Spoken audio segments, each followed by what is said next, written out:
Dead body کو ان کی family جو ہے نا ایکسیپٹ کرنے سے انکار کر لیتی ہیں۔ زیادہ تر ایسا بھی ہوتا ہے کہ کوئی مولوی وہ نہیں آتا ہمارے جنازے پڑھوانے کے لیے۔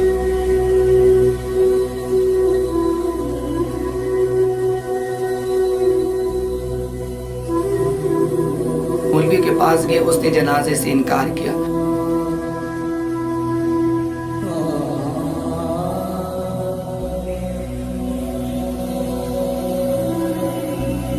ناظرین، ہماری نیشنل میڈیا فیلوشپ کی ایک سٹوری تھی جو کہ ہم نے جو خواجہ سرا فوت ہو جاتے ہیں ان کو کیسے دفنایا جاتا ہے، ان کی جنازگاہ نہیں ہوتی، ان کے قبرستان نہیں ہوتی، تو اس کے اوپر ہم نے سٹوری کرنا تھا۔ اور وہ سٹوری میں جو تھی آج یہ ہماری ایک اور ٹرانس بہن ہے جو کہ ان کا نام ہے اسما لتا، اور اقبال پلازے میں کوئی بندے نامعلوم آئے، ان کے اوپر فائرنگ کر کے 3 خواجہ سرا اس ٹائم جو ہے فائرنگ کی شکار ہوئے، شدید زخمی ہوئے، اور یہ ایک ہماری ٹرانس بہن جو ہے یہ قتل ہو چکی ہے۔ ابھی الارج ہاسپٹل سے ہم جا رہے ہیں پوسٹ مارٹم، اس کی پوسٹ مارٹم ہوگی۔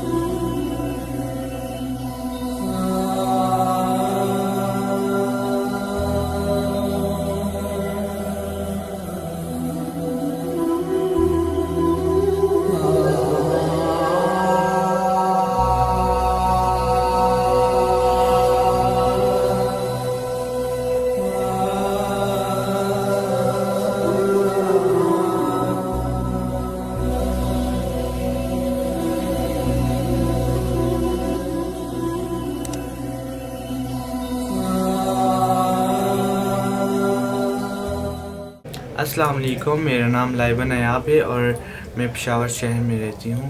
جب سے میں نے ہوش سنبھالا اس فیلڈ میں آئی ہوں، اس ٹائم سے لے کر ابھی تک جتنے خواجہ سرا مرڈر ہو چکے ہیں اور جو خواجہ سرا اپنی موت خود وفات ہو چکے ہیں، اکثر ہم نے دیکھا ہے ڈیڈ باڈی کو ان کی فیملی جو ہے نا ایکسیپٹ کرنے سے انکار کر لیتی ہیں۔ جو خواجہ سرا جن کی فیملی انہیں ایکسیپٹ نہیں کرتی، جن کی مطلب ڈیڈ باڈی، جنازہ وغیرہ قبرستان میں دفنانا، ان کی ہر ایک چیز کو مطلب وہ ہمارے گرو وغیرہ ہی کرتے ہیں۔ مرنے کے بعد ان کی آخری رسمات جو ہے نا، وہ ایک بڑا گھر ہوتا ہے جہاں سب خواجہ سرا آتے ہیں، اس کے پیچھے مطلب سبق وغیرہ پڑھتے ہیں، اس کے پیچھے مطلب فاتحہ وغیرہ پڑھتے ہیں، اس کے پیچھے دعا کرتے ہیں، اس کے پیچھے ذکر وغیرہ کرتے ہیں کہ اللہ اس کو معاف کرے، اللہ اس کے گناہوں کی بخشش کرے۔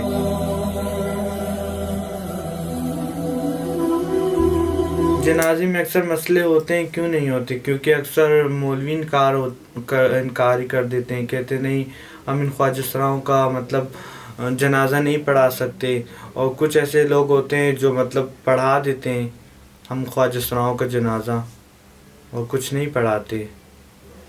بہت مشکلات آتی ہیں، نہ قبرستان ہے ہمارے لیے، نہ کوئی ہمارے لیے جنازگاہ ہے، مطلب ایسی کوئی فیسلٹیز نہیں ہمارے لیے، نہ جیتے جیتے نہ مرتے مرتے۔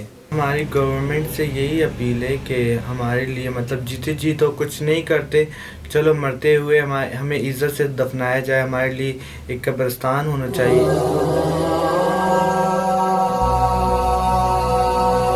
السلام علیکم، میرا نام ثنایا خان ہے اور میری جو عمر ہے 28 ایئر اولڈ ہوں میں، اور میں بیسیکلی پشاور کی رہنے والی ہوں، اور میں جو ٹرانسجنڈر کی جو ادارہ ہے منزل فاؤنڈیشن، اس کی فوکل پرسن ہوں میڈم آرزو خان کے ساتھ۔ ہمارا ادارہ ہے منزل فاؤنڈیشن، لیکن اس کے پاس کوئی ایسے ریسورسز نہیں ہیں جو ہماری خواجہ سرا مر جائے، کوئی قتل ہو جائے، اس کے لیے کفن دفن کے لیے، تابوت کے لیے کوئی ایسی ہمارے ادارے میں کوئی ایسی فنڈز وغیرہ کچھ نہیں ہے کہ ہم آپس میں کر سکیں۔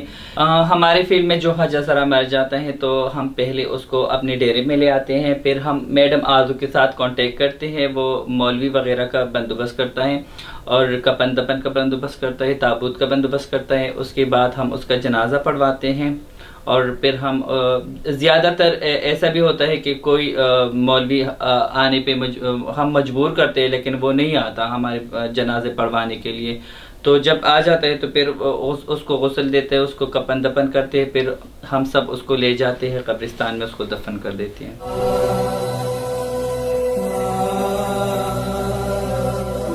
ہمارے اپنی کوئی قبرستان نہیں ہے، ہمارے اپنی کوئی جنازگاہ نہیں ہے. جس قبرستان میں بھی ہمارے مردے کو ہم کو مطلب جگہ مل جاتی ہے تو ہم اس کو وہی دفنا دیتے ہیں. اور ایسی کوئی اسپیسیفک جگہ نہیں ہے جہاں ہم اپنی غم راضی کریں ایک دوسرے کے ساتھ اور ہم بیٹھے اکٹھے، ایسی کوئی جگہ نہیں ہے ہمارے پاس.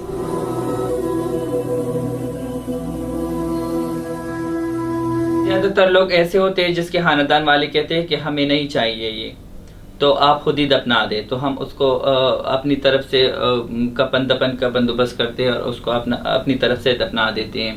لیکن کچھ ایسے بھی ہوتے ہیں جس کی فیملی کہتی کہ یہ ہمیں چاہیے، ہمیں بس ہمارے پاس اس کو بیچ دو، تو ہم پھر گاڑی کرتے ہیں اس کو وہیں بیچ دیتے ہیں. لیکن زیادہ تر جو ہے نا وہ ہم خود اس کو دفنا دیتے ہیں، کوئی گھر والا نہیں لیتا اس کو.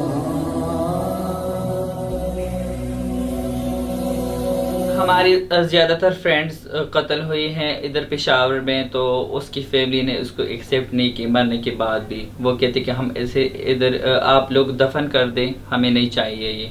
تو 2-3 ایسے فرینڈس ہیں، میں نے نام نہیں لوں گی لیکن 2-3 ایسے فرینڈس ہیں جس کو اپنی فیملی نے ایکسیپٹ نہیں کی. اور جب پیسوں کی بات آتی ہے تو پھر جب ہم اس کو دفن کر دیتے تو پھر اس کے ماں باپ بھی آ جاتے، اس کے بھائی بہن سب آ جاتے کہ اس کے ادھر اتنے پیسے تھے، اس کے پاس اتنے پیسے تھے، کس کس کے پاس اس کے پیسے ہیں تو وہ نکال کے ہمیں دو. تو اس کے لیے ہوتا ہے، لیکن وہ جب کفن دفن کی بات آتی ہے تو اس کی عزت پہ آ جاتی ہے کہ نہیں یہ تو ہماری شان کے خلاف ہے، ہم ایک ہجڑے کو کیوں ایکسیپٹ کریں، ہم ایک ہجڑے کو کیوں دفنائیں. تو ایسی ہمارے ساتھ مشکلات ہیں.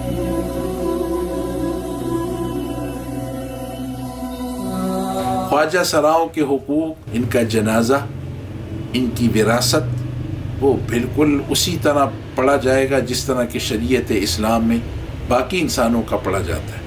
صرف اس میں مسئلہ یہ ہے کہ وہ جو ٹیکنیکل بات ہے وہ خود وہ سمجھتے ہیں کہ اس میں مردانہ اور زنانہ ذات وہ ہیں، لیکن اسلام میں تو جنازہ مردوں کا بھی ہوتا ہے اور خواتین کا بھی ہوتا ہے، تو جنازے کا اس سے کوئی کام نہیں ہے. تو خواجہ سراؤں کا جنازہ وہ شریعت اسلام میں ہے، اس کا حکم ہے اور اسی طرح کا ہے جیسے کہ کسی اور کا ہے.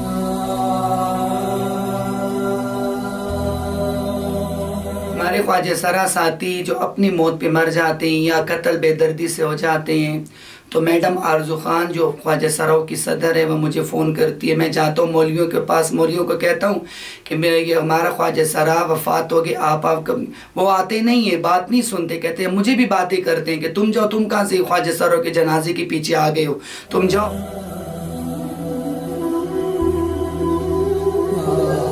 تو دنیا سے چلے جاتے ہیں خواجہ سرا ساتھی، تو ہم اس کو کفن دفن پہنا دیتے ہیں، تیار کر دیتے ہیں، گھر والوں کو کہتے ہیں کہ آ کے لے جاؤ. کوئی لے جاتا ہے، کوئی کثرت سے چھوڑ جاتا ہے، نہیں لے کے جاتا. پھر ہمارے جو منزل فاؤنڈیشن کی جو ساتھی آرزو خان جو خواجہ سراؤں کی صدر ہے، وہ ان کا کفن دفن جو سب کچھ کر دیتا ہے. پھر قبرستان لے جاتے ہیں، وہاں پہ ہم دفن کر دیتے ہیں. منزل فاؤنڈیشن والے ہمارے ساتھ ہوتے ہیں، ان کا بھرپور تعاون ہوتا ہے. میں نے خواجہ سرا کا جنازہ اس لیے پڑھا کہ مولوی کے پاس گئے، اس نے جنازے سے انکار کیا. پھر مجھ سے جو بھی ہے تو مسلمان، کلمہ پڑھنے والا ہے، کلمہ اس نے پڑھا، اللہ کا بندہ ہے، اللہ نے پیدا کیے ہوئے، پھر اس کا جنازہ پڑھنا تو یہ میرا کام تھا.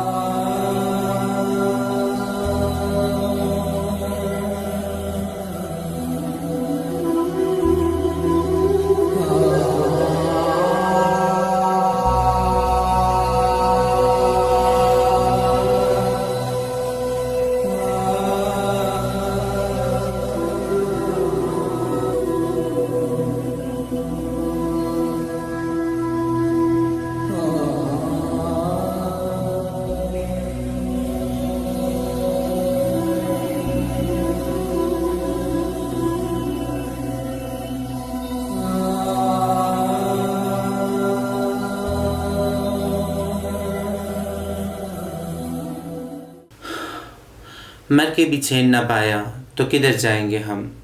خواجہ سرا کمیونٹی سے باخبر رہنے کے لیے میرا یوٹیوب چینل آرزو خان کو سبسکرائب کریں اور ایک دوسرے کے ساتھ شیئر کریں تاکہ اپنی کمیونٹی کی آواز آپ لوگوں تک پہنچا سکوں اور اس پہ اسٹوریاں بنا سکوں.